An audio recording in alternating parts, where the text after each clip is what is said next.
महाराष्ट्राचे लाडके आणि कर्तव्यदक्ष मुख्यमंत्री एकनाथ शिंदे यांनी ठाणे जिल्ह्याचा चेहरामोहरा बदललाय।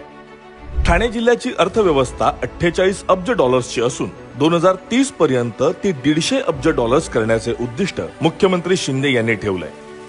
ठाण्याचा जीडीपी 7.5% असून तो 20% नेण्याचा त्यांचा प्रयत्न सुरू आहे। ठाणे जिल्ह्यात विविध उपयुक्त प्रकल्प राबविण्यात येत असून त्यातून खड्डेमुक्त रस्ते, central park, blue sea, STB plant, प्रदूषण मुक्त पाणी आदी उपक्रम सुरू आहेत। ठाणे किनारी मार्ग प्रकल्पाचे काम सुरू आहे।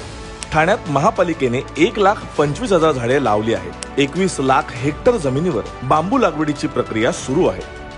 घोडबंदर मधील गायमुख भागातील हिंदू हृदय सम्राट शिवसेना प्रमुख बाळासाहेब ठाकरे चौपाटीच्या दुसऱ्या टप्प्याचे लोकार्पण करण्यात आले। प्रवाशांना चांगली सुविधा देण्यासाठी ठाण्यात मेट्रोचे काम सुरू आहे। शहरी